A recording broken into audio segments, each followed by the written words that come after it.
Mulher, Virtude e Fé. Um oferecimento Cargolift.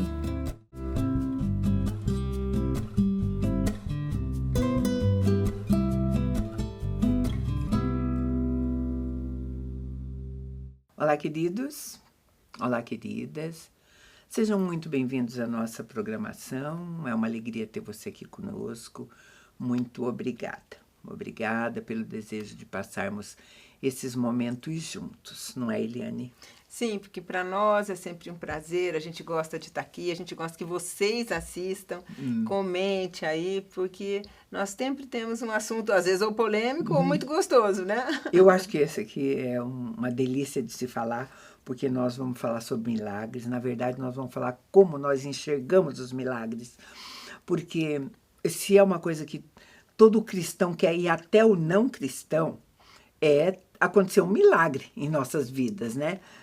Quem não precisa de milagre em alguma área, em algum momento da vida, né? Pois é, que bênção, né? E quando acontece, a gente fica tão contente, né, mesmo? Porque às vezes é um anseio tão forte do coração, né? E vai sabe, aos céus, né? E agora, eu me inspirei mesmo no assunto dessa conversa, na leitura de um livro do Bill Johnson, porque ele contou uma história que eu quero contar para você. Ele contou que certa vez, num domingo, um menino caiu. Ele estava na igreja, lá atrás da igreja, foi brincar e quebrou o braço. E a mãe dele correu até o Bill Johnson e disse: pastor, meu filho caiu, quebrou o braço, eu quero que o senhor venha orar com ele. Então ele correu para trás da igreja e quando ele chegou lá, ele viu o menino com uma fratura exposta.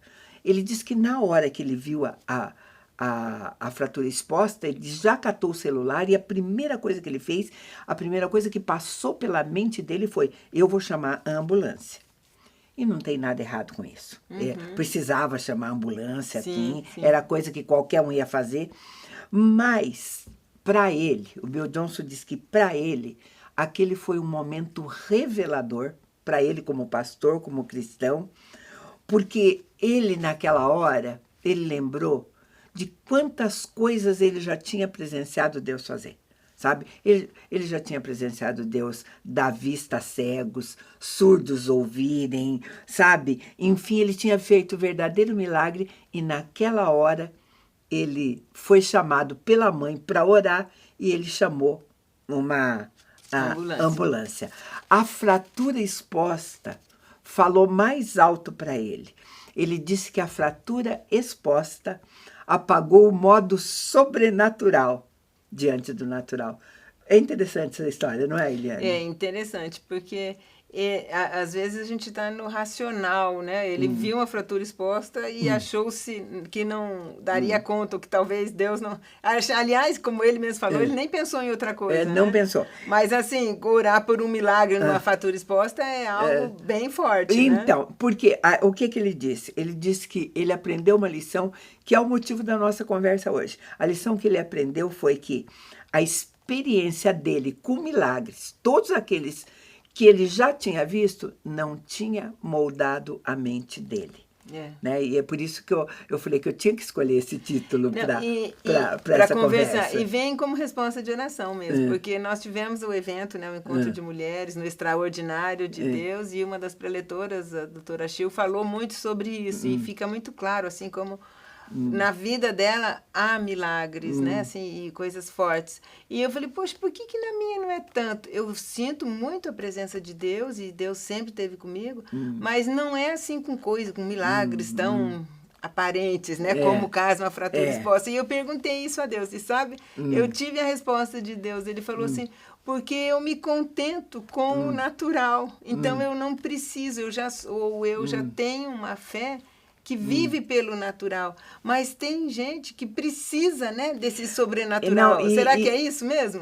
Talvez, Eliane, também, quando você diz ausência de milagre, você não saiba que algumas coisas tão pequenas seja fruto de milagre. Pois Porque é, quando a pessoa pensa em milagre, ela pensa numa coisa tão extraordinária, sabe? Mas tem coisas que aparentemente ordinárias são também, verdadeiro milagre, exatamente. sabe? São verdadeiro milagre. Por exemplo, para uma pessoa, eu digo assim, para uma pessoa que tem problemas seríssimos, talvez, vamos supor, pessoas que não foram curadas de alguma doença, tem que fazer uma hemodiálise, né? E tal. Se ela passar 2 dias bem, sem precisar de uma máquina ou qualquer coisa, como é que ela vai receber isso? É um milagre, sabe? Ela vai falar de que tamanho? Não, é um milagre. Ou outras coisas, né?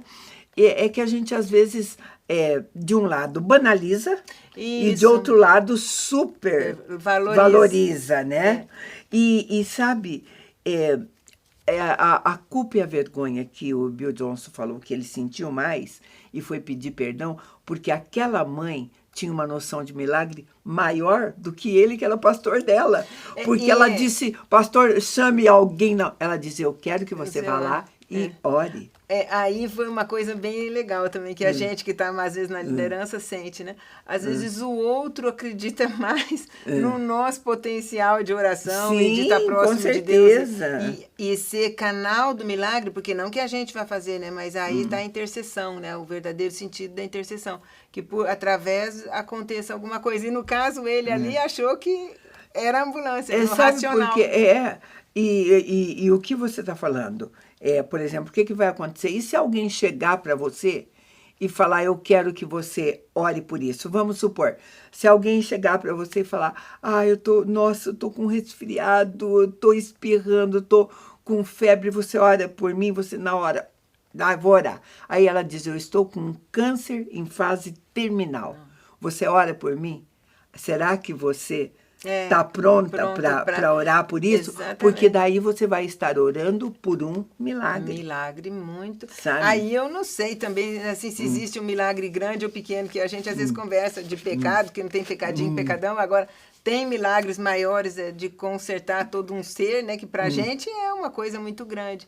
Ou simplesmente um resfriado, né? Quer dizer, a nossa fé, ou o poder do que a gente crê de Deus, né? É assim, dele fazer na hora algo tão grande, isso aí é uma coisa que eu tenho que melhorar. Porque nós estamos falando isso. Qual é a visão que você tem? Porque, por exemplo, nós vamos ver em Atos dos Apóstolos, logo depois que Jesus foi, porque Jesus disse assim, em meu nome vocês farão as mesmas coisas ou maiores ainda.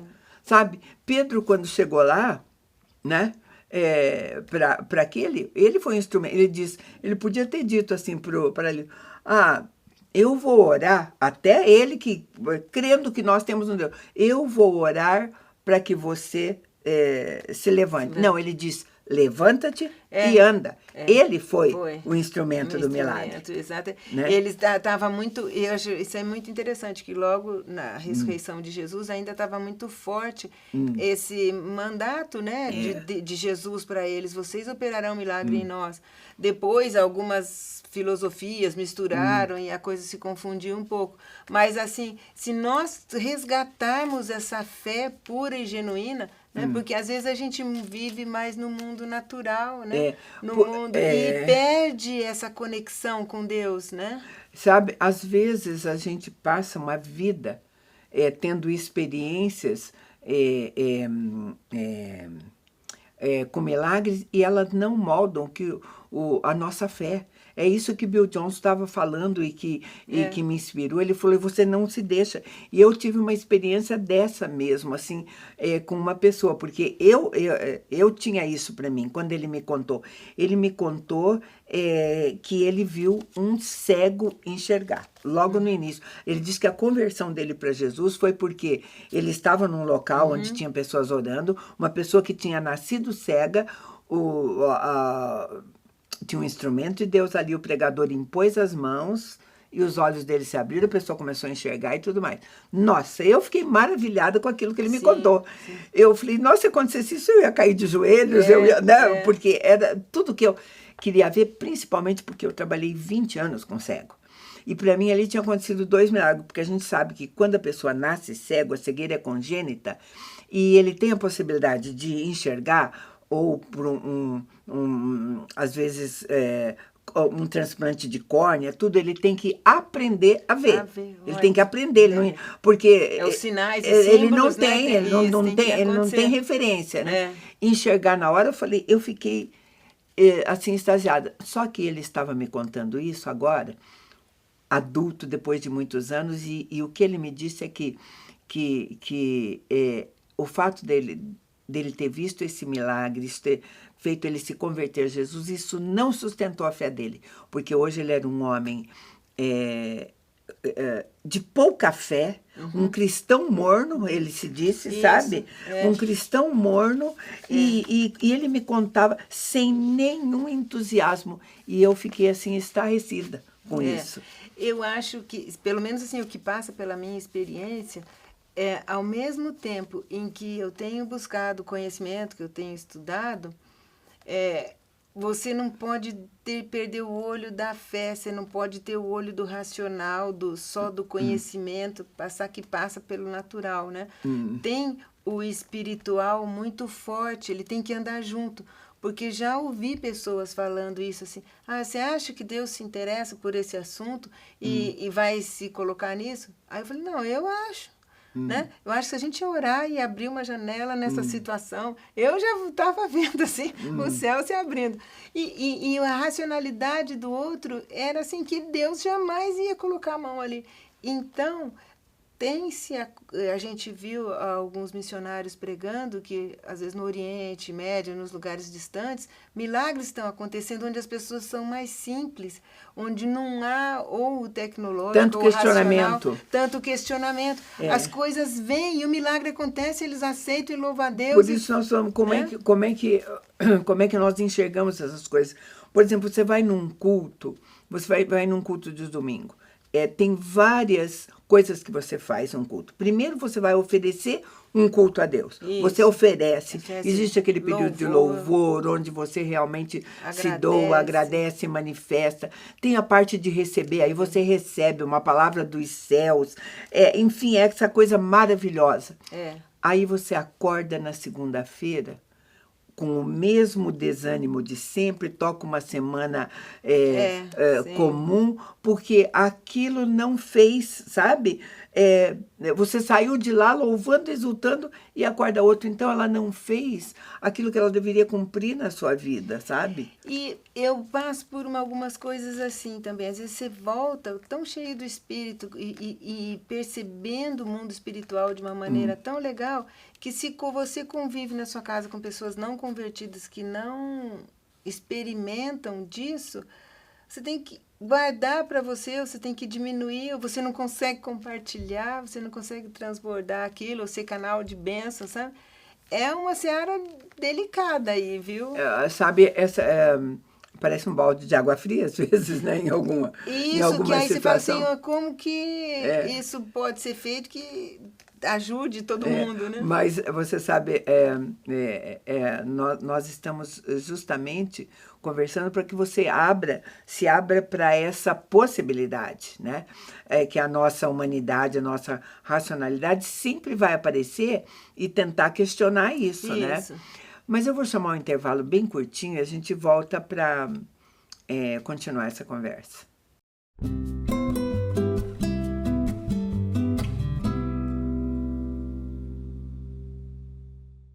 No mundo em constante transformação, nos posicionamos com a ética e a integridade. Alicerces para promover a justiça. Propomos o equilíbrio onde prosperidade e integridade caminham em conjunto, contribuindo para um mundo mais justo. Fortalecemos laços, conectamos propósitos, contribuímos com sua cultura. Juntos impulsionamos o desenvolvimento de negócios e relações éticas. Aqui a ética é nosso guia, a coragem, nosso caminho.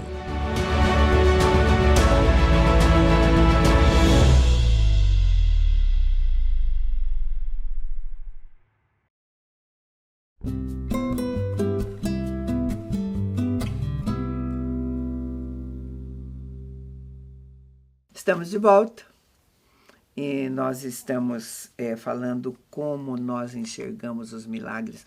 A nossa mente diante das coisas que Deus faz, que não somos nós, né?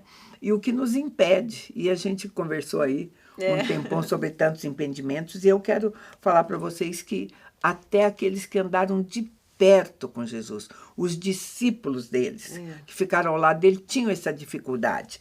O livro de Marcos, o Evangelho de Marcos, capítulo 6, quando ele vai falar de um dos milagres mais conhecidos, um milagre onde 5.000 homens, sem contar com mulheres e crianças, que não se contavam naquele tempo, foram alimentados com 5 pãezinhos e 2 peixes. Então, vamos lá. Marcos 6, a partir do 35, diz assim: Como já era tarde, seus discípulos se aproximaram dele e disseram: O lugar é deserto e já é muito tarde. Manda-os embora para que possam ir aos campos e povoados em redor e comprem algo para comer. Ele, porém, lhes respondeu: Dai-lhes de comer vós mesmos. Então eles lhe perguntaram: Compraremos 200 denários de pão para dar-lhes o que comer? Ao que ele lhe disse: Quantos pães vocês têm? Ide ver. Tendo-se informado, eles responderam: 5 pães e 2 peixes. Então lhes ordenou que fizessem todos se assentar em grupos sobre a grama verde. E eles se sentaram em grupos de 100 e de 50. E tomando os 5 pães e 2 peixes, Jesus ergueu os olhos ao céu, abençoou os pães e os partiu. Em seguida entregou aos discípulos para que os servissem. E também repartiu 2 peixes para todos. E todos ficaram satisfeitos e recolheram 12 cestos cheios de pedaços de pão e de peixe. Uau, né? É humanamente impossível da gente imaginar. Milagre, você fala, isso sim que é milagre, mas vamos ver a dinâmica desse milagre, tá? A dinâmica desse milagre. Porque nós estamos falando de um Deus que faz milagres, um Deus que pode todas as coisas. Precisava de alimentar 5.000 homens, mais mulher, mais criança. O que ele podia fazer como Deus? Ele podia dizer: apareça agora, estala os dedos, apareçam agora um prato de pão e de peixe, se era o caso, na mão de cada um. Ou então podia montar uma mesa enorme, apareça. Mas nessa dinâmica ele diz assim: vocês vão fazer isso a partir do que vocês têm. Isso é uma coisa que eu acho bonita de Deus. Ele parte de algo que a gente tem, né? É difícil, pode acontecer, né? E para ele não é impossível. Mas normalmente é de algo nosso, né? Isso é muito bacana. Quer dizer, os milagres, né? Você vai participar do milagre, como Pedro fez. A ordem partiu de Pedro, ele diz: em nome de Jesus, levanta-te e anda. Sabe? Foi ele que fez, sabe? Então, essa convocação santa de nós sermos participantes de algum milagre, porque ele diz: vocês podem isso, eu os comissiono a isso. Em meu nome vocês expulsarão demônio, pisaram em serpente, não vão fazer mal algum, farão coisas maiores ainda. Nós temos que entender isso, né? Isso que é interessante nessa conversa é a gente entender que nós temos que caminhar na santidade para poder atingirmos isso, porque sem santidade a gente não vai atingir isso, né? E o exercício de fé, querido, porque fé é a firme convicção daquilo que não vê, mas que se espera. Né? Os discípulos vão nos dar outras lições. Tem uma outra cena mesmo, onde ele manda eles entrarem no barco e ele falou: vocês vão para lá porque eu vou no monte orar. E ele vai contar que eles foram remando, foram entrando no mar, veio uma tempestade, eles ficaram apavorados, cheios de medo, e começaram a clamar. Aí diz assim a palavra, eu vou ler para você, Marcos, capítulo 6 ainda, porque o mesmo, a partir do 48. Vendo-os cansados de remar, porque o vento lhes era contrário, Jesus foi ao encontro deles, andando sobre o mar, pela 4ª vigília da noite, e queria passar diante deles. Mas, ao vê-lo andando sobre o mar, pensaram que fosse um fantasma e gritaram. Pois todos o viram e se assustaram. Mas Jesus imediatamente lhes disse: Tende coragem, sou eu, não temais. Então subiu com eles no barco e o vento cessou. E os discípulos ficaram extremamente impressionados entre si, porque não haviam compreendido o milagre dos pães e o coração deles estava endurecido. Gente, eu li para vocês Marcos 6, eu li até o capítulo 43, depois eu pulei dois versículos depois, fez com que os discípulos esquecessem que eles estavam servindo um Deus de milagre. Exatamente. Então, nós estamos falando sobre como que o milagre é moldado na sua mente, o que ele faz você sustentar, não é? Exatamente. E se eles sabiam que ele tinha feito essa multiplicação, saíram dali e já acharam que era um fantasma, já estavam com medo, sabe? Já voltaram todos Gente, atrás. alimentar milhares de pessoas com 2 pães não tinha sido suficiente para sustentar a fé, para que acreditassem. Sabe, não tinham enxergado. Então, por isso que eu estou perguntando como é que nós lidamos com os milagres. E eles que estavam na frente de Jesus. Imagine nós hoje que a gente... Não, e outra coisa, eles haviam participado desse milagre. Fizeram parte. Então, agora depois eles acharam, porque Jesus não está no barco, não tem solução. Né? Exatamente. Jesus diz, vocês vão dar pães a eles, né? E eles obedeceram, né? E, sabe, queridos, tem uma versão, eu disse que Jesus mandou eles entrar no barco, que diz que obrigou eles a entrar no barco. Obrigou porque podia haver... Eles sabiam que se armava uma tempestade. Tempestade não apareceu de repente, né? De repente, Então, quando diz Jesus obrigou-os nessa tradução, é porque Jesus tinha um propósito. Jesus, ele sonda o nosso coração, ele sabe o que passa. Sabe, né, o que está passando lá, o medo deles. Então, aquilo era para mostrar mesmo, sabe? Tempestades, dificuldades, como é que nós reagimos a esse milagre. O Marcos vai relatar também, e eu não vou precisar ler aqui para você, vou só contar, que também numa outra vez, Jesus falou, vamos passar para o outro lado, só que dessa vez, nessa tempestade, Jesus estava no barco com eles. Só que Jesus estava dormindo, diz que ele estava lá na polpa, em cima de uma almofada, estava dormindo e os discípulos foram correndo acordar ele e falar assim, acorda, não te importa que a gente vai morrer na hora tempestade. Aí a palavra diz que Jesus levantou, repreendeu o vento, mandou o vento parar, mar aquieta-te tudo, o vento cessou. Aí ele perguntou para os discípulos, por que vocês estão amedrontados? Vocês ainda não têm fé, né? Sabe, então é essa pergunta, sabe? Depois de verem milagres, como é que vocês reagem aos milagres? Vão precisar de quantos? Para vocês terem fé. Exatamente. Quanta ação de Deus você vai precisar para crescer a tua fé, né? Então, queridos, a ordenança, e que eu repeti aqui, eu vou agora lê-la para você. Eu vou ler João 14, 12, diz assim, em verdade vos digo, aquele que crê em mim também fará as obras que eu faço, e as fará maiores. Uau! Que forte. Né? A pergunta você está pronto para isso, né? Às vezes a gente não está pronto para grandes coisas. Né? Às vezes até para o ID, sabe? Até para o ID de Jesus. Tem pessoas que acham assim, por exemplo, você tem que evangelizar alguém. Você achar, evangelizar o fulano ali, vai ser fácil. Agora, e o outro? E o outro... lá já está difícil. Você já começa a medir, sabe? A gente está falando dessas coisas, sabe? Quem é que vai fazer a obra? É você? Não, né? é o Espírito Santo. É o Espírito Santo que habita em você, né? Porque ele disse assim, ide por todo mundo, pregai o evangelho a toda criatura. Quem crer e for batizado será salvo, quem não crer será condenado. E aí ele diz o que eu vou ler para você. Quero que você fixe bem isso. Eu estou lendo Marcos 15, 17 e 18.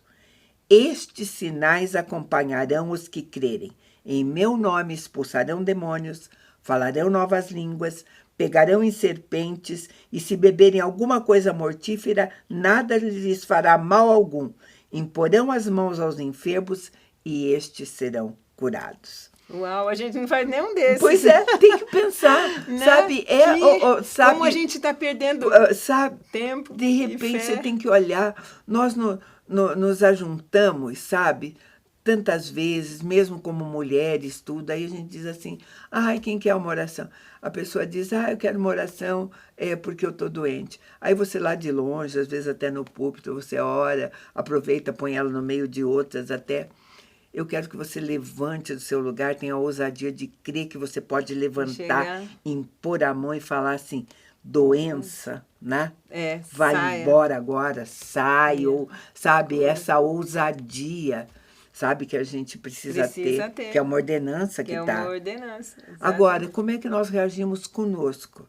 Sabe, quando você acorda mal, você acorda tossindo, você acorda com febre ou com vômito, o que você faz? Você corre para o médico. Você fica sofrendo e corre para o médico. Corre para o médico, você vai lá e toma, sabe? Aí, depois que o médico ou diagnostica, ou você vem para casa medicada, aí você lembra que você é crente, aí é até capaz de você orar pedindo para ele te curar. Que o remédio faça efeito, né? Que faça efeito, abençoa, sabe?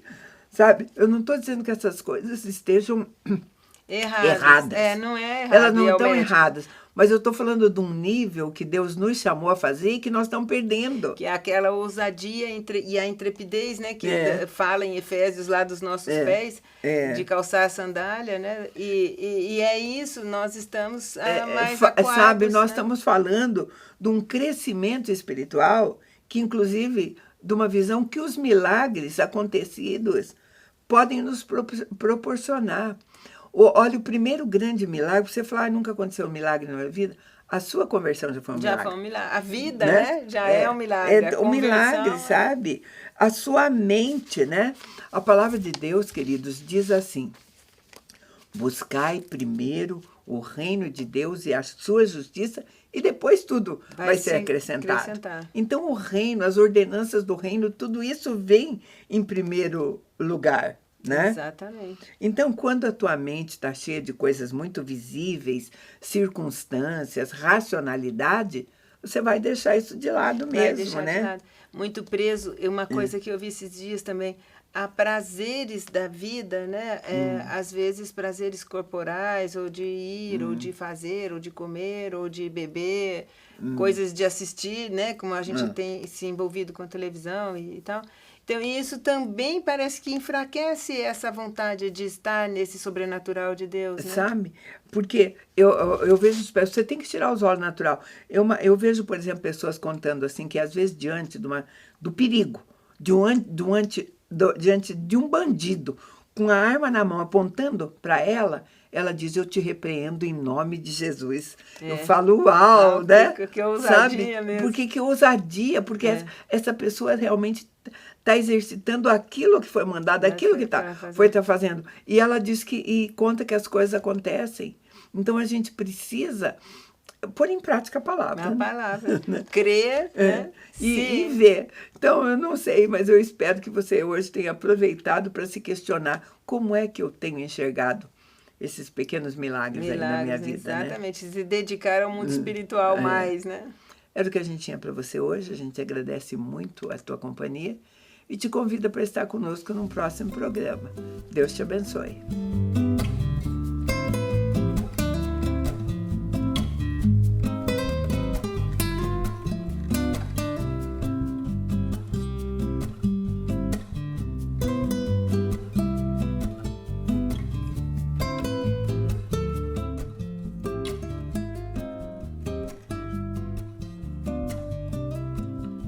Mulher, Virtude e Fé. Um oferecimento Cargolift.